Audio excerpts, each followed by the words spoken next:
Inilah gereja yang kulihat, gereja yang dibangun di atas dasar Yesus Kristus sebagai batu penjuru dan gembala agung, yang altarnya selalu penuh dengan orang-orang yang bertobat dan hatinya haus dan lapar akan Roh Kudus, yang menaikkan pujian dan penyembahan dengan penuh cinta karena karyanya di atas kayu salib yang sempurna. Inilah gereja yang kulihat, gereja yang menjadi rumah doa dan pemulihan bagi suku-suku bangsa dan bahasa. Rumah tempat kita semua bersatu hati, tumbuh bersama sampai serupa Kristus dan memenangkan jiwa.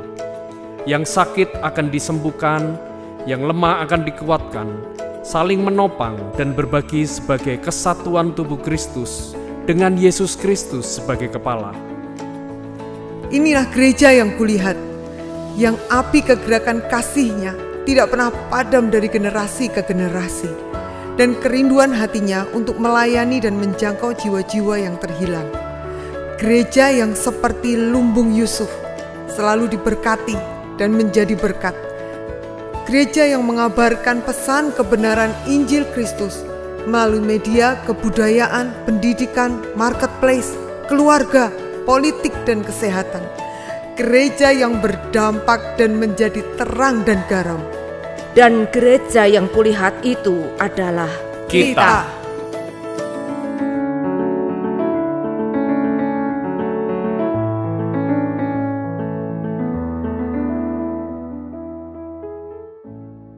Shalom, puji nama Tuhan. Bagaimana kabarnya hari ini? Mari kita lambaikan tangan. Tuhan Yesus baik. Amin. Puji nama Tuhan. Kalau kita melihat bagaimana karyanya Tuhan yang luar biasa dalam kehidupan kita sepanjang hari, kita menikmati berkat yang baru. Mari pagi hari ini kita mau siapkan hati kita mau datang kepada Tuhan. Dengan penuh ucapan syukur pagi hari ini Tuhan, kami menghampiri hadirat-Mu, kami datang di hadapan-Mu. Terima kasih buat hari ini, terima kasih buat kesempatan yang baru yang Tuhan berikan untuk kami datang di hadapan-Mu. Kami mau pagi ini menyenangkan hati-Mu dengan pujian kami, dengan penyembahan kami. Dan kami mau belajar firman-Mu, biarlah pagi hari ini Tuhan, kami menerima sesuatu yang baru daripada-Mu. Terima kasih Tuhan, Engkau hadir di tempat ini, Engkau melawat setiap kami, di dalam nama Yesus. Haleluya, amin. Saya undang Bapak Ibu bangkit berdiri, kita mau sama-sama, kita semuanya datang kepada Tuhan. Kita minta lawatan Tuhan, kita minta pengurapan Tuhan pagi hari ini datang buat setiap kita. Haleluya.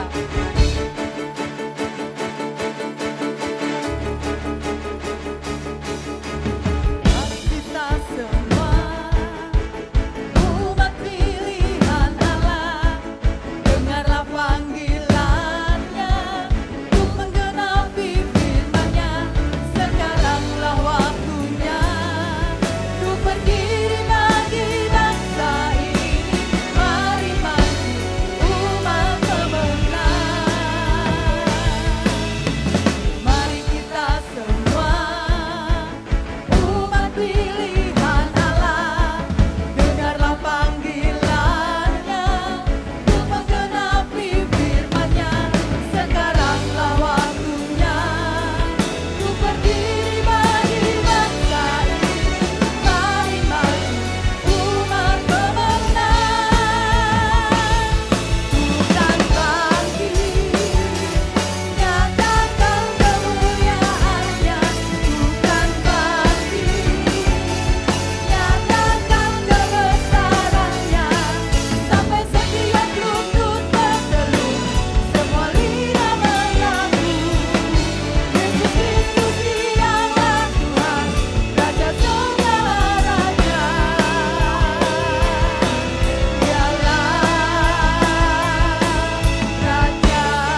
Dia Raja kita, Dia Tuhan kita.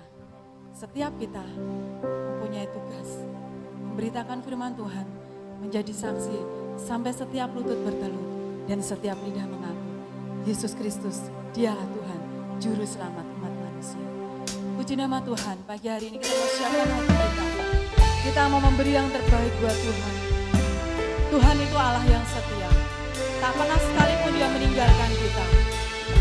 Terima kasih Yesus Tuhan.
Semuanya di hadapan-Mu Tuhan.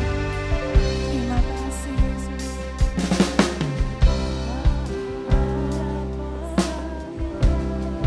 Terima kasih Yesus. Bapa yang mulia, kasih-Mu besar Tuhan. Kau pulihkan hidupku.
Mari saat ini waktu yang tepat untuk kita menyembah Tuhan.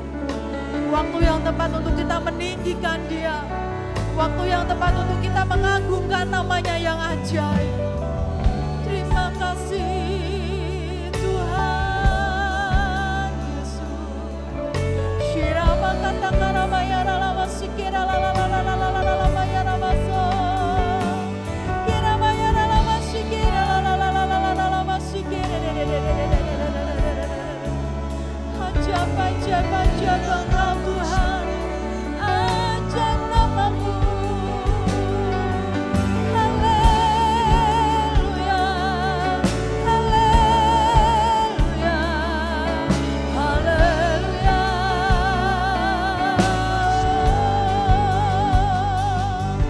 Terima kasih Tuhan, kasih-Mu tak pernah berakhir, kesetiaan-Mu Yesus. Haleluya, kami bersyukur, kami sembah Allah yang hidup, Allah yang mulia. Haleluya, haleluya, haleluya,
Bapak Ibu bisa lanjut berdiri.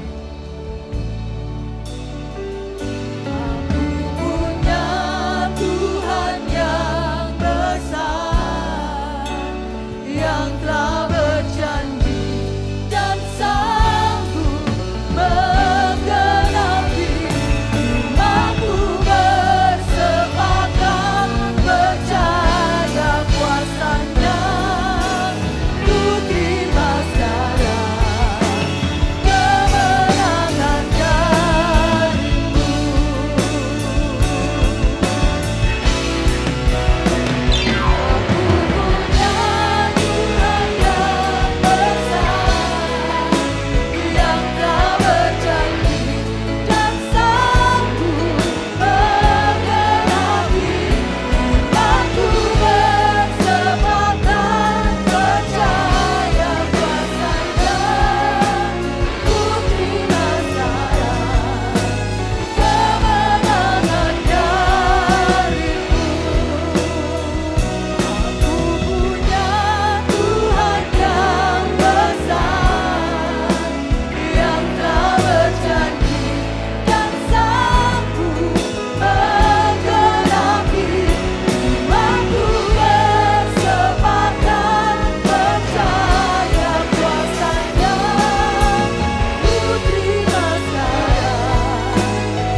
Tuhan, kami mengucap syukur Tuhan. Kami mengucap syukur untuk kasih setia-Mu, kami mengucap syukur untuk kebaikan-Mu Tuhan. Kami mengucap syukur Kau Allah yang setia dalam hidup setiap kami. Yesus, terima kasih Tuhan. Terima kasih Tuhan. Biar Kau yang sampaikan isi hatimu Tuhan pada pagi hari ini. Terima kasih Tuhan di dalam nama Yesus. Yang siap mendengarkan firman sama-sama katakan. Sekali lagi sama-sama katakan. Amin. Amin. Shalom, silakan duduk.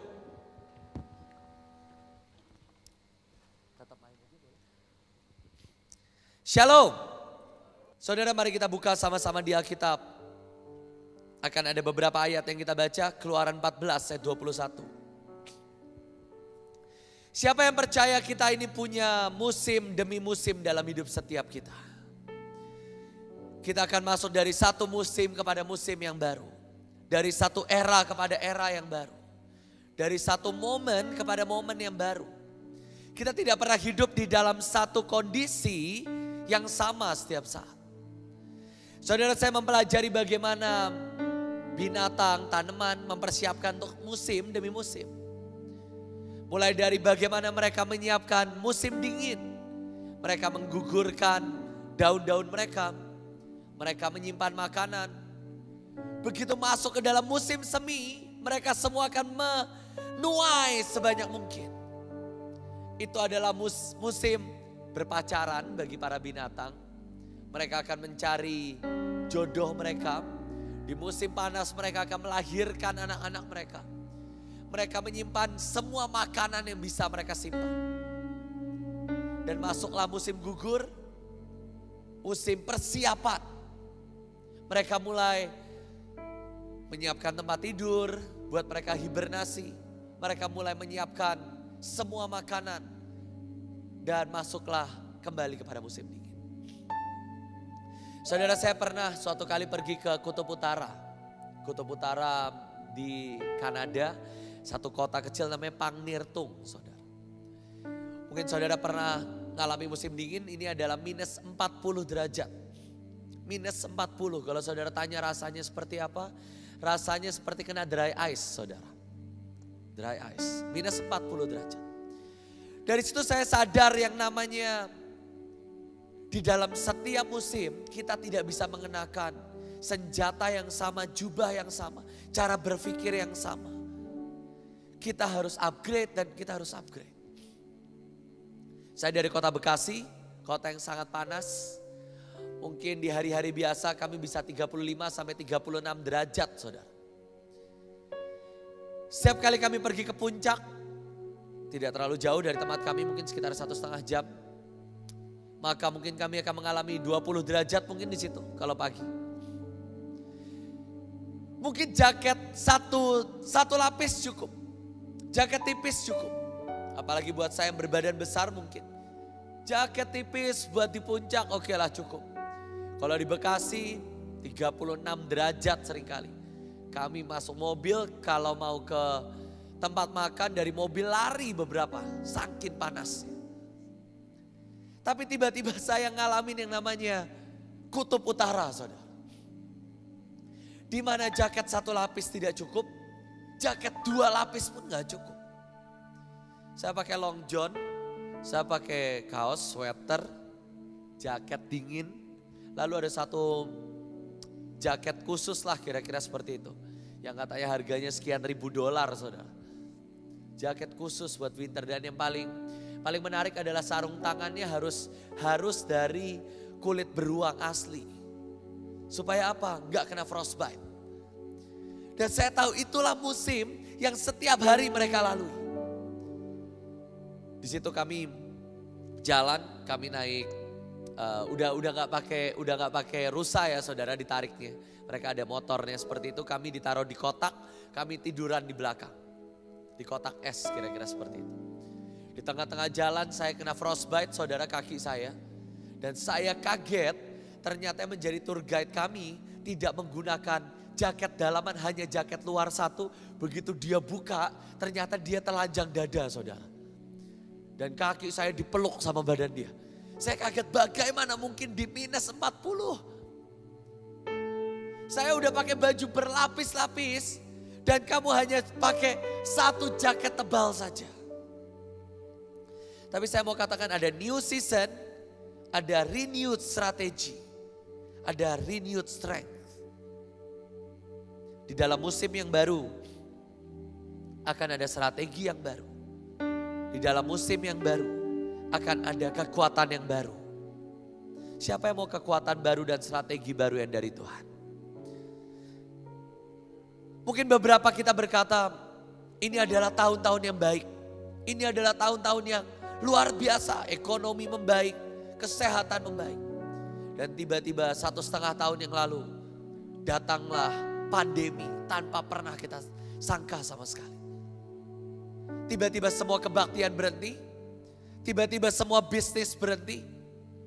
Saya kaget melihat bahkan Mekah sekalipun berhenti. Musim.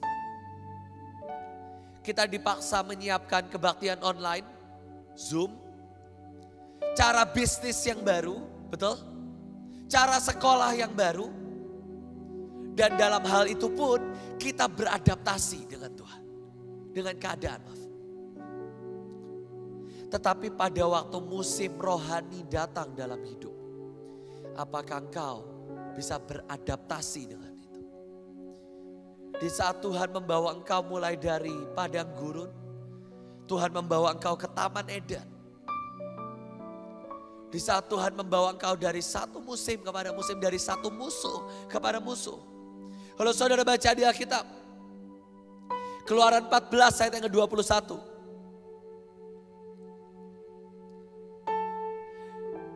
Dari musim mereka menjadi seorang budak.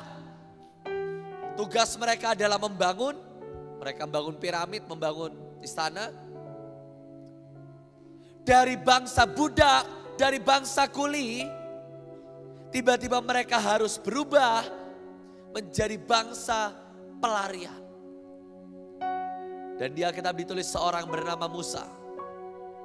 Semalam-malaman Tuhan menguakkan air laut dengan perantaraan angin timur yang keras.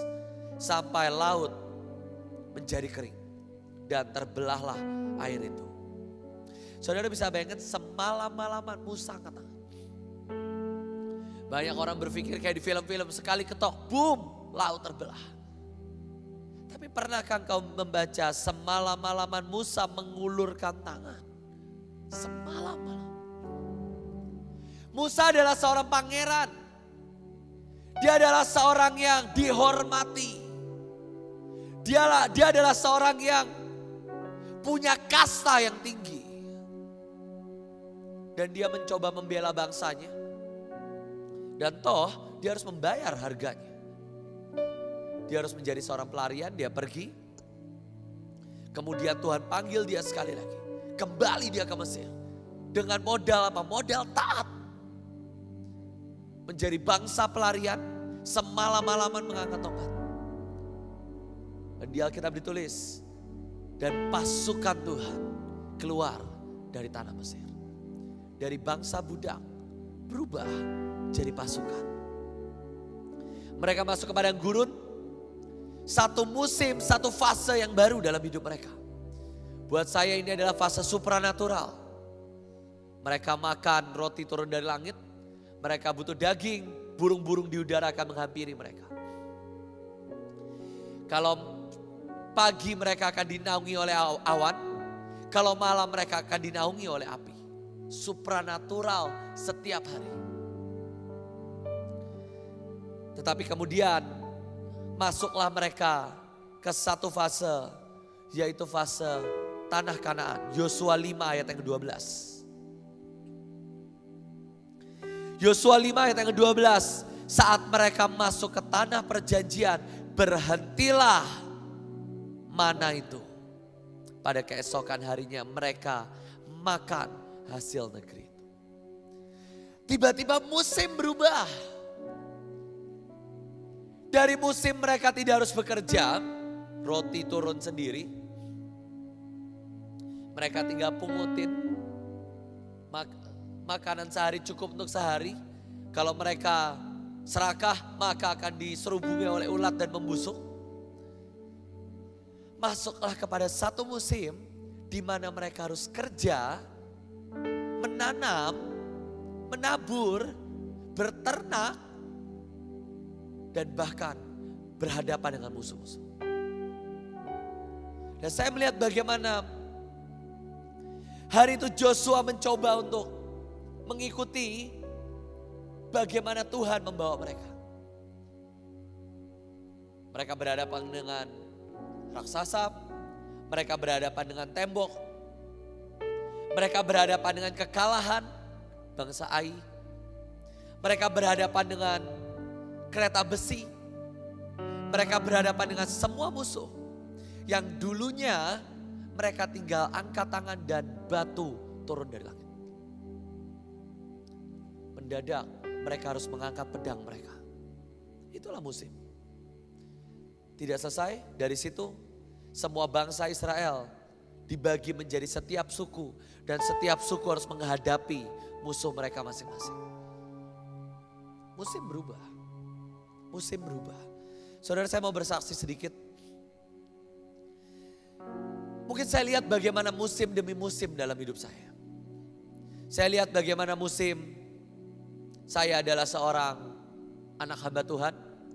Semua tersedia. Saya bukan dari keluarga yang menderita. Papa saya seorang manajer, seorang bos di satu perusahaan. Yang sejak dia lulus kuliah sampai sekarang hampir pensiun, tidak pernah keluar dari pekerjaannya. Seorang yang sangat setia, saudara. Dari lulus kuliah, dari saya belum lahir sampai sekarang cucunya sudah lahir, masih bekerja di tempat yang sama. Mau pensiun, sama bosnya dikatakan statusnya masih dibutuhkan, tidak boleh pensiun, saudara. Dan saya lihat saya masuk dalam satu musim, semua baik-baik. Saya sekolah di salah satu sekolah yang terbaik, Tunas Bangsa dulu. Tiba-tiba orang tua saya menerima panggilan Tuhan, harus membangun sekolah buat orang-orang miskin. Saya pindah sekolah. Saya pindah dari kelas 2 SD. Saya pindah ke satu sekolah. Dulunya saya dibully, sekarang saya membuli, saudara. Badan saya kecil, saya loncat kelas. Dari TKA ke kelas 1, jadi badan saya jauh lebih kecil daripada teman-teman saya yang lain. Saya kurus. Tulang rusuk saya do re mi fa sol, saudara. Tulang rusuknya kelihatan. Setiap hari saya ditendangin, diinjek-injek, saudara. Masuk ke dalam musim. Orang tua saya membangun sekolah. Dan saya yang membuli teman-teman saya gantian. Musim demi musim berganti. Saya sekolah, saya SMP. Jadi anak nakal, paling nakal di sekolah. Tapi gak bisa dikeluarkan dari sekolah. Karena saya anak yang punya sekolah. Saya dipanggil kepala sekolah bolak-balik. Pakai seragam dikeluarin. Rambut gondrong. Sepatu Mejiku Hibiniu, saudara. Harusnya sepatu hitam kan kalau sekolah. Masuk satu fase lagi. Singkat cerita saya bertobat ketemu Tuhan. Masuk fase selanjutnya. Saya masuk pelayanan. Saya meninggalkan teman-teman saya yang ngajarin saya bolos dari sekolah. Yang mengajarkan saya. Semua guru trauma sama saya. Sampai guru Alkitab saya lempar Alkitab di kelas saya. Singkat cerita saya bertobat. Saya bertobat, saya masuk fase selanjutnya. Pelayanan saya yang pertama ialah seorang penari, saudara. Penari. Di sekolah kami setiap pagi kami kebaktian. Dan setiap kali kebaktian saya akan nari di depan. Dulu saya akan duduk di paling belakang. Dan setiap kali guru saya menyampaikan firman saya akan ketawa. Nah itu ayatnya salah itu. Wah itu gak benar itu. Itu harusnya begini. Wah kesaksiannya gak lucu. Tiba-tiba masuk satu musim. Saya duduk paling depan. Saya main bendera, saudara. Wah saya diketawain semua anak-anak. Saya pakai kemeja putih, lengan panjang, celana putih, pakai belt pelangi, saudara. Main panji. Semua teman-teman saya berkata, Jo sejak kapan kamu jadi banci? Sejak kapan kamu jadi homo? Dan saya berkata, ya Tuhan, biarlah ini menjadi persembahan yang harum di hadapan. Saya masuk kuliah. Saya mencoba sebisa mungkin menutupi identitas saya sebagai seorang pelayan Tuhan. Ternyata ketahuan juga, saudara. Di kuliah dikasih tahu lah, ditunjukin semua foto saya lagi nari di kelas. Wah saya diketawain, saudara. Ada beberapa teman perempuan yang deketin saya. tiba-tiba semua mendadak menjauhkan saya, saudara. Kenapa? Karena mereka berkata saya cosplay. Saudara tahu cosplay? Cosplay Naruto, cosplay Dragon Ball. Saya dikatain, saudara, karena saya pakai baju nari. Saya gak punya teman di kuliah. Teman saya hanya satu orang. Dia umurnya 5-6 tahun di atas saya. Waktu saya masih umur 18, berarti dia umurnya udah sekitar 25-26, saudara. Sangat tua. Di satu kelas dia paling tua, saudara. Nerd banget. Pakai kacamata. Setiap kali kerja kelompok tidak ada yang mau sama dia. Dan satu-satunya kerja kelompok sama dia adalah saya. Dan setiap kali dia presentasi, saya nggak tahu kenapa dia akan masukkan Ultraman, saudara, ke dalamnya. Jadi setiap kali saya presentasi komunikasi, presentasi tentang statistik, maka akan ada GIF Ultraman di bawahnya. Ultraman ngelawan Godzilla gitu di bawah. Saya bilang ini tuh kita kuliah loh. Kita tuh profesional loh. Profile picture-nya kucing, saudara. Cowok umur 26 tahun di saat saya masih S1. Saya diketawain sama satu kelas. Saya gak punya teman dia, teman saya satu dia. Sampai saya lulus teman saya dia. Masuk ke dalam satu fase, saya mulai pelayanan. Saya mulai khotbah KKR. Masuklah fase musim. Saya ngambil S2 di luar negeri. Saya ngambil jurusan Master of Digital Film and Television. Di Malaysia saya gak punya terlalu banyak teman. Singkat cerita, ketahuan juga kalau saya sering khotbah di Indonesia. Musim yang baik, saya khotbah keliling. Saya gak punya terlalu banyak kerjaan di Malaysia. Karena kuliah mungkin sehari cuma 4 jam, 5 jam. Setelah itu pengangguran saya keliling, saya khotbah saya kuliah di Malaysia, saya penginjilan sampai ke Johor Bahru, nyetir 6 jam. Dan saya lihat, itulah musim. Kalau saudara baca di Alkitab ada musim yang harus dilewati oleh Daud. 1 Samuel 17 ayat yang ke-34. 1 Samuel 17 ayat yang ke-34. Tetapi Daud berkata kepada Saul, hambamu ini biasa menggembalakan kambing domba ayahnya. Apabila datang singa atau beruang yang menerkam seekor domba dari kawanannya, maka aku mengejar, menghajar dan melepaskan domba itu dari mulutnya. Kemudian apabila ia berdiri menyerang aku, maka aku menangkap janggutnya, menghajar dan membunuhnya. Ada musim di mana Daud harus berhadapan dengan singa dan beruang. Ada musim dia harus melindungi domba-dombanya yang mungkin hanya 3-5 ekor. Tapi ada musim Daud harus berhadapan dengan Goliat. Musuhnya bukan lagi singa dan beruang. Yang dia lindungi bukan 3 ekor domba. Yang dia lindungi adalah seluruh bangsa Israel. Dulu yang menjadi kendala adalah kalau Daud tidak bisa mengalahkan singa atau beruang, maka Daud tinggal lari. Dan mungkin 3 ekor domba yang tidak terlalu berarti akan diterkam dan dia akan menyelamatkan diri. Tapi saat dia berhadapan dengan Goliat, dia tidak punya opsi selain memenggal kepala dari sang raksasa. Tapi ada satu musim yang menurut saya paling mengerikan. Adalah di saat Daud bukan harus berhadapan dengan Goliat, tapi saat Daud harus mengalahkan dirinya sendiri dan berhadapan dengan Saul. Saudara, saya mau tanya, maaf, mana yang lebih susah?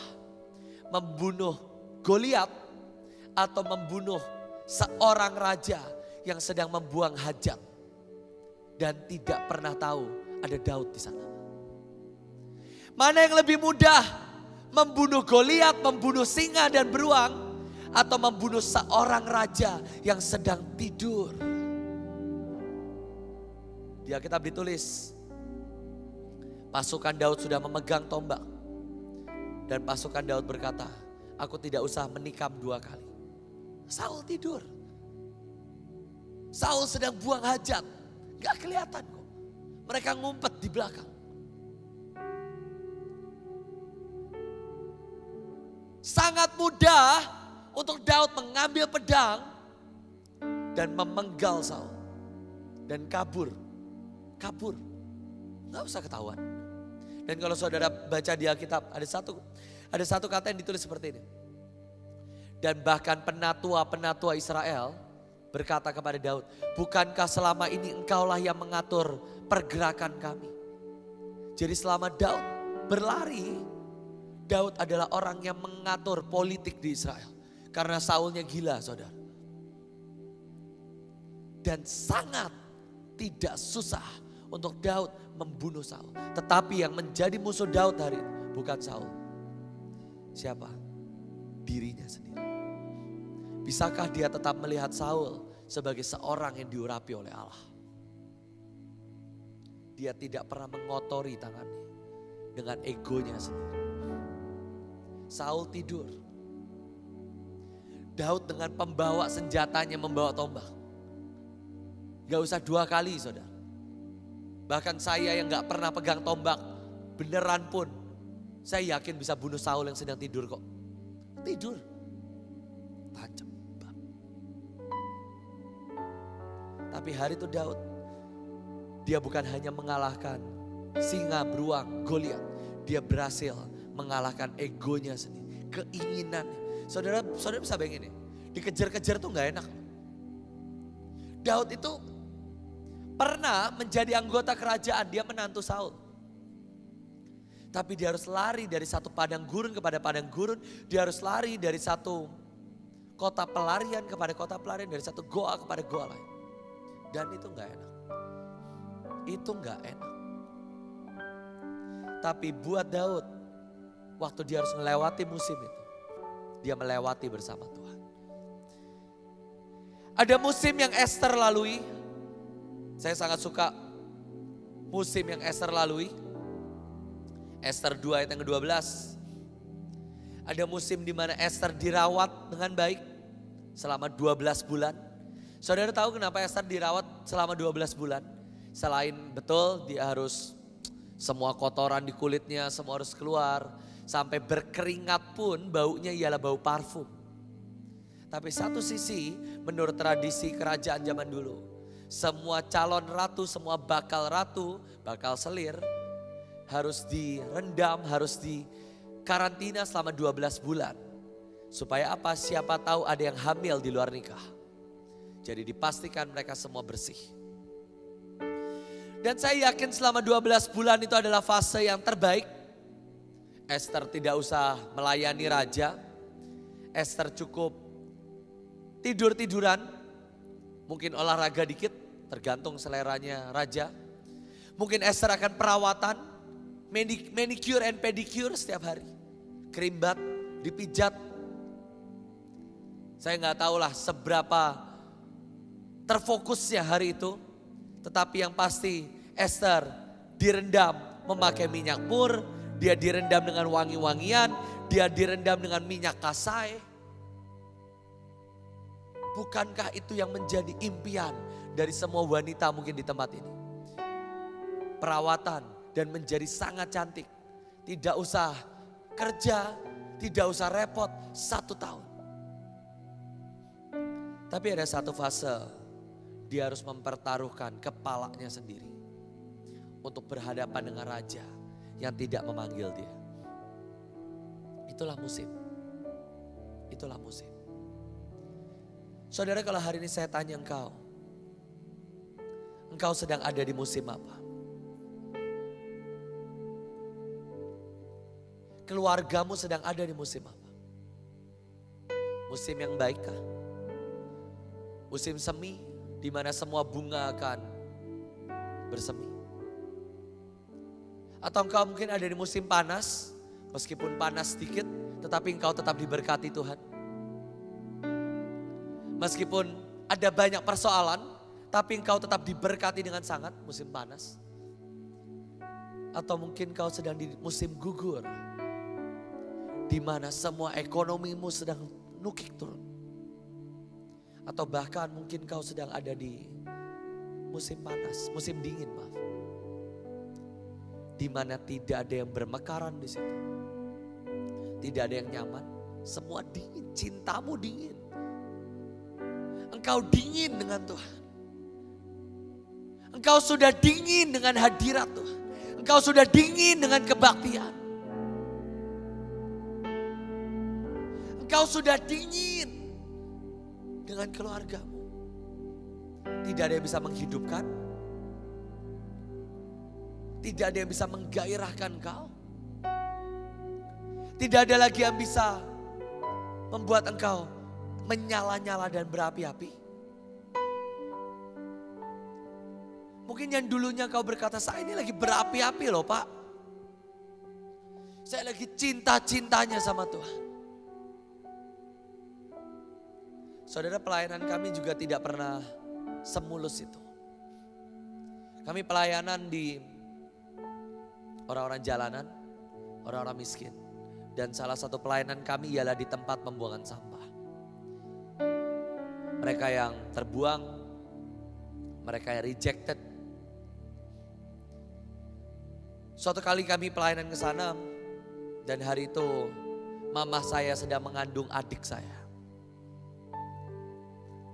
Dan singkat cerita pergi ke dokter dan dokter berkata ada satu penyakit yang hanya ada di tempat pembuangan sampah. Dan itulah penyakit yang ujungnya membunuh adik saya. Adik saya kena penyakit langka, semua dokter kaget. Ibu adalah seorang yang makmur, kenapa bisa ada virus ini di dalam hidupmu? Adik saya lahir seperti monster, saudara maaf. Kulitnya lebih putih dari saya. Tapi bengkak di seluruh badan. Saya cuma boleh ngeliat sekali, hari itu saya masih kecil. Saya cuma boleh lihat sekali, kenapa mama saya takut saya trauma. Tapi saya cuma ingat lehernya itu bengkak. Udah cuma itu yang saya ingat. Dan setiap hari harus disuntik 7-8 kali. Supaya memastikan adik saya tetap hidup. Hanya bertahan kira-kira 2 minggu. Dan ujungnya adik saya tidak bisa bertahan. Dan adik saya meninggal. Hari itu semua orang berkata kalian ini tidak bijak. Kalian ini tidak mikir. Korbannya ialah nyawa. Semua orang berkata udah tutup aja pelayananmu. Itu adalah salah satu musim yang paling berat mungkin dalam pelayanan kami. Saya tidak pernah sempat untuk melihat adik saya besar. Saya cuma ketemu sekali di rumah sakit. Diperkenalkan, nih loh adikmu. Saya cuma ingat dia di inkubasi, bengkak. Dan saya cuma lihat bentar, disuruh mama saya pergi. Dan kemudian saya lihat dia sudah di peti. Saya masih ingat hari itu, ada satu malam hujan, saya dengan kakak saya, karena kami gak ngerti, saya masih umur berarti 6-7 tahun. Saya keluar bawa payung. Saya sama kakak saya keluar bawa payung, sama bawa mainan. Mama saya bingung, kalian mau kemana? Ma, adik kehujanan di luar. Mama saya nangis. Saudara. Mama saya bilang, enggak, adikmu udah gak di situ. Ma, itu adik kehujanan di luar. Kami keluar, kami lari-lari bawa payung. Dan semua orang berkata, kamu tega sama anak. Tapi itu adalah musim. Kami berhasil lewati musim.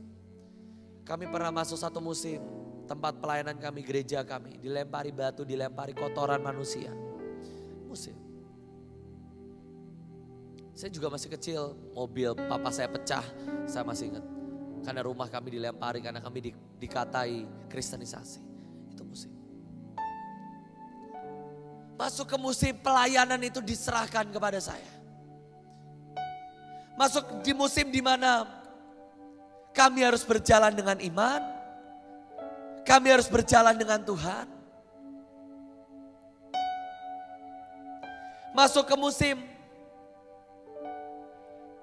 kadang musim lawatan, musim kemenangan. Saudara, selama pandemi mungkin kami bisa berbangga hati, saudara. Kami bukannya menurun, kami malah naik drastis. Yang pertama yang paling ajaib pada begitu mulai pandemi, kami mulai masak dan kami bagi-bagi makan. Kami pikir kami memberi makan ini akan bertahan mungkin 2 minggu lah. Karena awalnya kan pandemi kita berpikir hanya 2 minggu PSBB lalu selesai. Ternyata kan tidak. Ternyata lanjut. Dan kami berpikir kami akan kehabisan uang. Ternyata enggak. Saya masih ingat tiba-tiba ada satu truk datang, satu truk besar lah. Isinya seafood, saudara. Karena mereka berkata, restoran tutup kok. Daripada seafoodnya kebuang, ya masak deh gratis. Kami tuh memberi makan ke orang-orang jalanan udang sebesar-besar gini, saudara. Kami juga kenyang kok, itu bertonton. Kalau saudara tahu ada ikan yang 2 matanya lihat ke atas. Halibut atau apa, saya kurang tahu. Itu yang kami beri makan ke orang-orang di jalan. Bahkan baru berapa minggu lalu kami beri makan orang-orang dengan king crab. King crab yang mungkin harganya 6 juta kalau di Indonesia sekarang.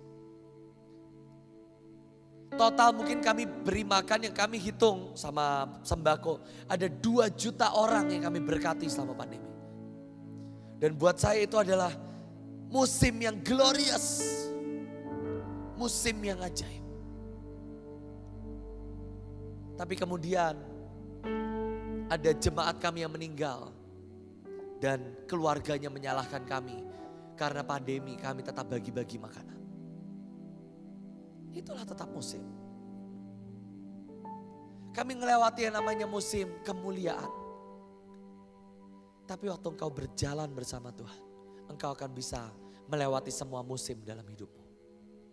Entah engkau hari ini ada di Mesir, engkau ada di padang gurun, atau engkau harus menghadapi bangsa dengan kereta besi dan raksasa. Tuhan Allah akan menyertai engkau, saudara. Jangan pernah takut saat engkau harus melewati setiap musim dalam hidup. Mungkin hari ini keluargamu sedang ada di musim dingin. Mungkin ekonomimu mungkin hari ini ada di musim gugur. Semua sedang menukik turun. Mungkin anak-anak muda di tempat ini mungkin sedang dingin. Kemarin kita KKR di tempat ini. Dingin. Dan itu kemudian menjadi tugasmu selanjutnya. Tugas setiap saudara di tempat ini. Untuk terus mengobarkan api itu.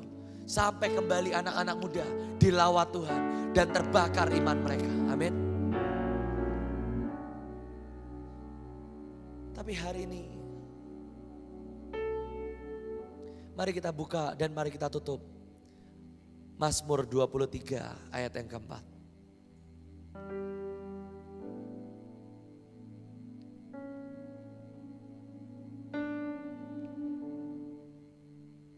Di Alkitab ditulis, sekalipun aku berjalan dalam lembah kekelaman, aku tidak takut bahaya. Sebab kami tahu Tuhan beserta kami. Gadamu dan tongkatmu itulah yang menghibur aku. Tutup Alkitabmu, saudara. Saya tidak tahu musim apa yang hari ini sedang kau lalui, saudara. Entah itu musim yang baik, musim yang buruk. Musim dingin, musim panas. Musim Mesir, musim padang gurun. Musim mujizat, musim supranatural. Selama pandemi, saya juga lihat mujizat tuh ajaib sih, saudara. Itu ada orang-orang dengan saturasi 60, saturasi 40, saturasi oksigen. Kami tumpang tangan, sembuh. Mereka datang sesak, pulang sembuh. Kami pergi dari satu rumah sakit pada rumah sakit. Kami masuk sampai ruang isolasi, sembuh. Tapi saya melihat, waktu engkau berjalan bersama Tuhan. Siapa yang mau berjalan bersama Tuhan di setiap musim dalam hidupmu? Sekali lagi saya gak tahu ada musim apa yang sedang kau lalui hari ini. Mari tutup Alkitabmu, tutup matamu. Tapi yang jadi pertanyaan, maukah engkau berjalan bersama Tuhan? Maukah engkau membiarkan Tuhan menggandeng hidupmu? Dan berjalan bersama Tuhan. Berjalan bersama Tuhan. Mari tutup matamu. Mari doa sembah Tuhan sama-sama. Ya Tuhan. Saat ku masuk ke hadirat-Mu, ku tersungkur dan sembah. Ku persembahkan korban syukurku yang terbaik bagimu. Sekali lagi katakan, saat ku masuk, oh saat ku masuk ke hadirat-Mu, ya Tuhan, ku tersungkur dan sembah-Mu. Ku persembahkan korban syukurku yang terbaik bagimu. Dan ku bawa korban syukur ke tempat kudus-Mu Tuhan. Hatiku limpah dengan syukur. Sebab Tuhan baik. Sebab Tuhan baik.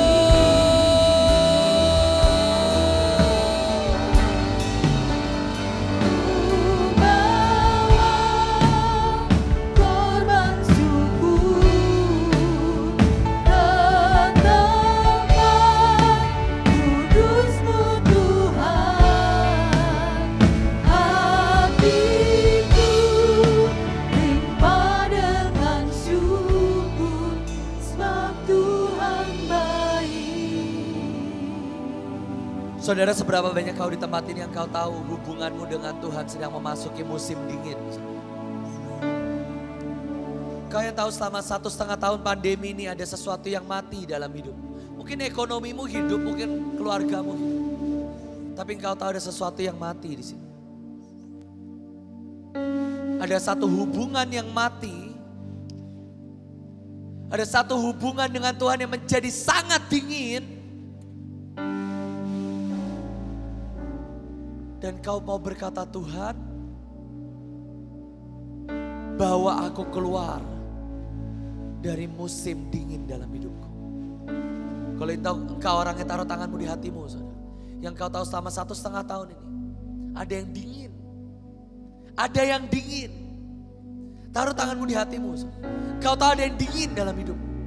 Semua baik. Ekonomi baik, keluarga baik. Tapi engkau tidak bisa pungkiri ada sesuatu yang dingin. Ya Tuhan, tolong Tuhan. Tolong Tuhan, tolong Tuhan. Mari doa, mari doa, mari doa. Tuhan tolong, Tuhan tolong, Tuhan tolong, Tuhan. Tolongi kami Tuhan, tolongi kami. Tolongi kami Tuhan. Sinari kami kembali dengan kasih-Mu Tuhan. Oh.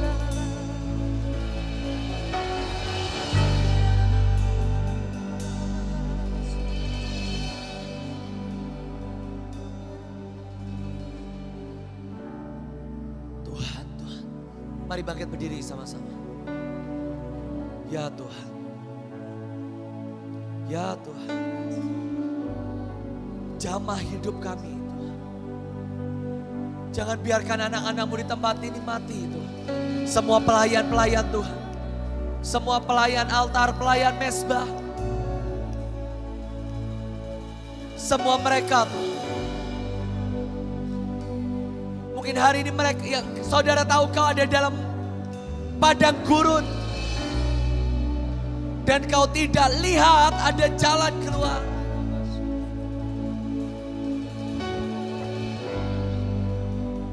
Hari ini saya hanya lihat ada tangan Tuhan yang diulurkan dan Tuhan berkata, "Nah, jalanlah denganku. Jalanlah denganku. Jalanlah denganku." Dan saya mau berkata buat siapa engkau yang kau tahu engkau ada dalam musim dingin hari ini. Tuhan berkata engkau lakukan yang ekstrim. Biar kau keluar dari setiap penjara kebekuan dalam hidupmu. Saya lihat ada beberapa engkau masak. Dan kau turun ke jalan dan kau bagikan makan. Jangan beli, masak. Kalau memang sungguh kau gak bisa masak, oke lah. Tapi beri yang terbaik untuk orang yang paling hina. Dan saya tuh lihat, maaf ya, kayak saya tahu engkau diberkati Tuhan. Saya lihat tuh engkau dengan baju rapi, kau turun ke jalan, kau beri makan dan kau peluk orang di jalan. Dan bukannya dia yang diberkati, engkau yang nangis. Sebab engkau tahu Tuhan sedang menjamah hatimu saat engkau sedang memeluk mereka. Saya lihat ada pelayanan-pelayanan untuk lansia. Saya lihat ada pelayanan-pelayanan untuk anak jalanan dan juga panti-panti asuhan. Dan engkau menjadi bapak buat mereka yang tidak punya bapak. Saya lihat ada beberapa orang-orang yang mengambil resiko di tengah semua ancaman pandemi. Tapi engkau pelukin mereka satu-satu. Dan waktu engkau peluk, bukan hanya mereka mendapat kasih Bapa, engkau pun mendapat kasih Bapa.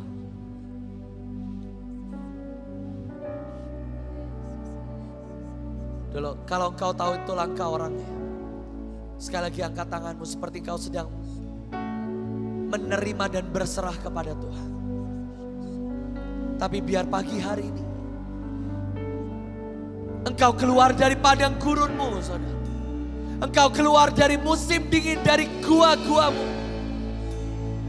Dan kau kalahkan setiap Goliat. Engkau kalahkan setiap raksasa. Oh.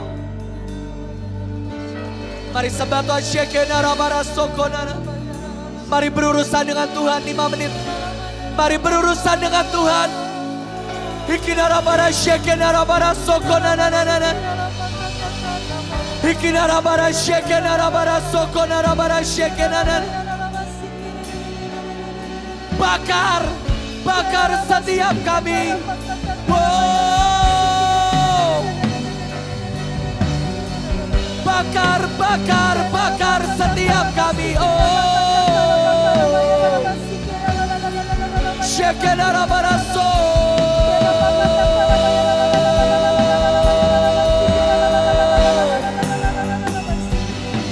Ya shekera barasikida. Hikina rabarashikida baraso. Bakar Tuhan, bakar Tuhan. Setiap api yang sudah mulai mati, setiap kami yang mulai beku. Wow. Hikina rabarashikida rabarasikida. Hikina rabarashikida rabaraso. Hikina rabarashikida. Hikina rabarashikida rabaraso kona rabarasaka. Pokona rabarashikida rabarasikida. Bakar, bakar setiap kami. Nyalakan api-Mu Tuhan. Oh. Bakar setiap api-Mu. Bakar setiap kami. Ekena rabakana rabasoko narabashek. Ekena rabakona rabakana rabaho. Mari doa, doa, doa, doa, doa, doa. Jangan buat pagi hari ini menjadi kebaktian biasa. Hikina rabashekena rabarasikina. Hikina rabaraso.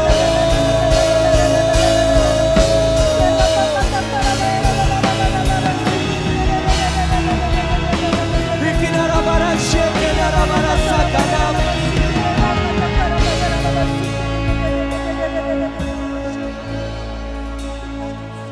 Mari sekali lagi angkat kedua tanganmu kepada Tuhan. Tuhan, di dalam nama Yesus, beri api-Mu pagi hari ini Tuhan. Beri api-Mu pagi hari ini Tuhan. Bakar sesuatu Tuhan dalam hidup kami. Shekena rapasakana. Nyalakan sesuatu Tuhan pagi hari ini. Jangan buat kami mati di tengah Kau sedang membuat sesuatu yang ilahi. buat generasi muda, buat generasi lansia. Bakar, bakar, bakar. Nyalakan apimu itu. Boko narapake narapaho. Engkau gereja yang dipanggil untuk menyembah, untuk membawa hadirat. Oh, oh, Shekena rapasakana, Shekena rapasikidadana. Bakar, bakar, bakar, bakar. Sungguh nyalakan tuh. Ada visi-visi, ada pelayanan-pelayanan yang baru. Saya sungguh lihat ada pelayanan-pelayanan yang baru dari tempat ini. Yang dilahirkan bukan dari gembala, bukan dari pastoral, tapi yang dilahirkan dari orang-orang yang menangkap panggilan Allah. Dan biar engkau menjadi salah satunya. Ya Tuhan. Tuhan, di dalam nama Yesus, nyalakan sesuatu. Hamba-Mu selesai, tetapi biar Kau tidak pernah selesai dalam hidup kami. Terus kerjakan, terus kerjakan. Terus kerjakan Tuhan. Terus kerjakan, terus kerjakan, terus kerjakan. Bapa, terima kasih Tuhan. Di dalam nama Yesus, kami berdoa dan mengucap syukur. Sama-sama katakan, amin. Saya persilakan Bapak Ibu bisa duduk kembali. Haleluya, haleluya. Berapa banyak saudara diberkati Tuhan, boleh lambaikan tangan pagi hari ini. Haleluya, puji Tuhan. Terima kasih Pastor Joshua telah menjadi berkat yang luar biasa. Saya sangat diberkati tuh saudara dengan apa yang disampaikan pesan Tuhan pagi hari ini. Ya, saya percaya begini, saya cuma percaya begini, bahwa akan ada satu musim yang baru lagi yang akan terjadi di muka bumi. Apa itu? Musim toyan, kata Alkitab. Saya cuma berdoa gini, saya berdoa supaya tidak ada satupun dari saudara dan saya, kita yang tertinggal dalam musim penuaian. Yang setuju katakan amin saudara. Amin. Oke, pastikan bahwa cari Tuhan. Percaya kepada Tuhan. Enggak lagi, aduh Tuhan aku banyak masalah. No. Hidup saudara dan saya kita sudah ditebus. Amin saudara. Kita ini jadi milik Kristus. Dan pastikan kita tidak tertinggal waktu Tuhan sedang bekerja kembali. Lawatannya atas muka bumi. Haleluya. Amin. Shalom jemaat Tuhan, inilah beberapa informasi warta gereja untuk minggu ini.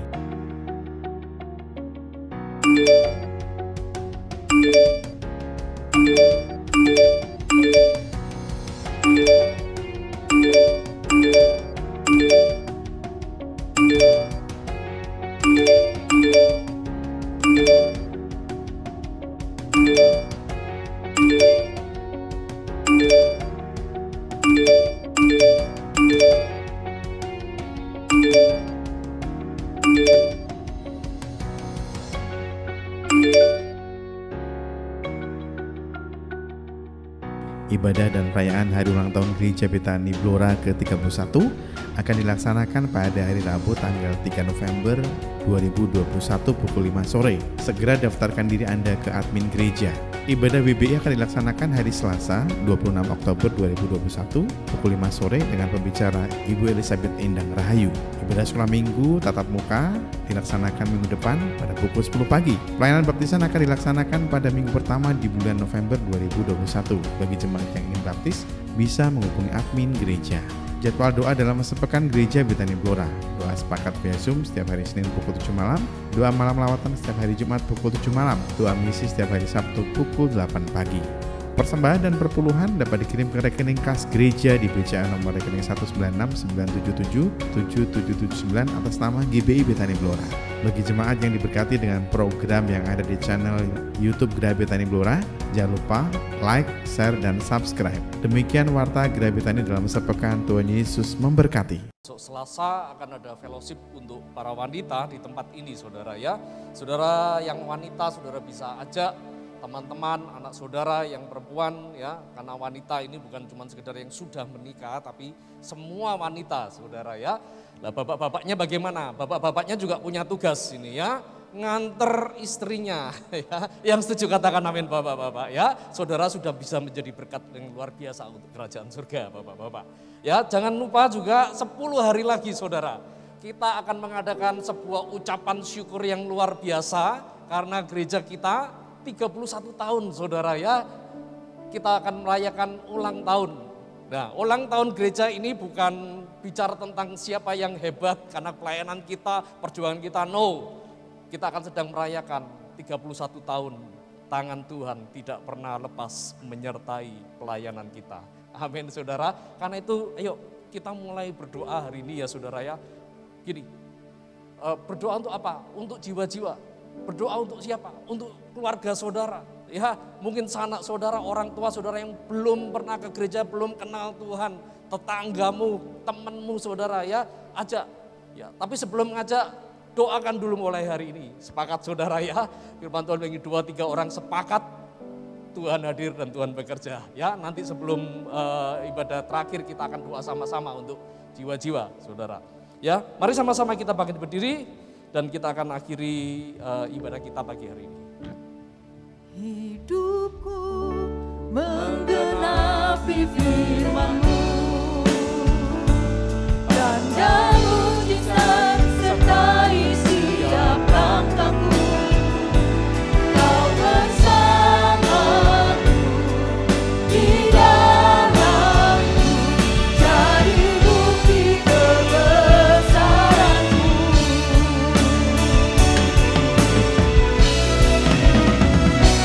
Hidupku menggenapi firman-Mu, tanda mujizat sertai setiap langkahku. Kau bersamaku di dalamku, jadi bukti kebesaran-Mu. Kau bersamaku di dalamku, jadi bukti kebesaran-Mu. Kau bersamaku di dalamku, jadi bukti kebesaran-Mu. Haleluya. Haleluya. Terima kasih Tuhan, terima kasih Tuhan, terima kasih. Kami sungguh mengucap syukur Tuhan buat segala apa yang Tuhan pernah lakukan, kerjakan dalam setiap kehidupan kami. Kami juga menaikkan segala pujian syukur kami Tuhan, sebab kami kagum akan karya-Mu, kami kagum akan segala perbuatan-Mu yang dahsyat dan ajaib. Dan kami bersyukur bahwa setelah selama seminggu ini Tuhan, Engkau telah menyertai kami Tuhan, bahwa pemeliharaan-Mu sempurna dalam setiap kami Tuhan. Kau memberkati setiap anak-anak-Mu Tuhan. Dan pagi hari ini kami juga mengangkat persembahan kami Tuhan, sebagai tanda ucapan syukur kami. Kami tahu Tuhan, bahwa persembahan ini akan menjadi benih terobosan dalam setiap kehidupan kami. Bahwa kami bersyukur karena semua yang kami miliki adalah daripada Tuhan. Dan kami berdoa supaya taburan kami ini Tuhan dipakai untuk menjadi berkat bagi banyak orang, bagi bangsa-bangsa, untuk mereka bisa mengenal Injil. Terima kasih Tuhan. Kami juga berdoa Tuhan untuk ulang tahun gereja yang 10 hari lagi Tuhan. Kami berdoa supaya tempat ini dipenuhi dengan jiwa-jiwa. Kami berdoa Tuhan kepada rekan kami, saudara kami, orang tua kami, tetangga kami, orang-orang yang kami kenal tapi mereka belum pernah kenal Tuhan, atau mereka sudah lama mundur daripada Tuhan. Kami mengangkat nama-nama mereka. Mari saudara, nama-nama siapa yang saudara ingat, saudara angkat dalam doa. Kami membawa nama-nama ini Tuhan. Bawa Tuhan, tarik Tuhan. Mari Roh Kudus. Terima kasih Tuhan Yesus, terima kasih, terima kasih. Kami percaya mereka juga akan mengenal nama Tuhan. Mereka juga akan menerima Injil, mereka juga akan menerima keselamatan. Mereka juga akan menerima berkat yang sama dengan yang kami terima. Terima kasih Tuhan, terima kasih. Kau juga memberkati Tuhan, hamba-Mu yang telah menjadi berkat yang luar biasa di tempat ini Tuhan.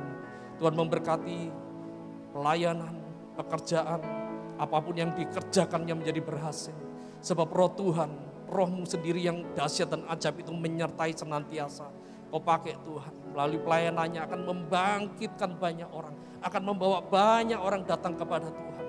Berkati untuk tim yang ada yang menyertai Tuhan. Yang sudah menjadi berkat di tempat ini. Dalam nama Yesus. Mari sama-sama angkat kedua tangan kita. Sebelum kita pulang untuk menerima berkat Tuhan. Mari kita datang kepada Tuhan, menyerahkan seluruh kehidupan kita. Menyerahkan keluarga kita, masa depan kita, pasangan kita, anak-anak kita. Kurapashika para. Turapashina para.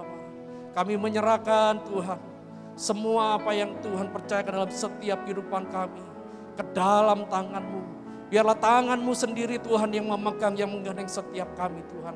Tangan kami terbatas Tuhan, tapi tangan-Mu tidak terbatas Tuhan. Yang sakit Engkau menyembuhkan, yang dalam keadaan kekurangan Tuhan Kau memberkati dengan berlimpah-limpah Tuhan. Bahkan yang hari ini Tuhan, roh kami yang sedang padam, kami percaya Engkau akan membangkitkan kembali, Engkau akan mengobarkan kembali Tuhan.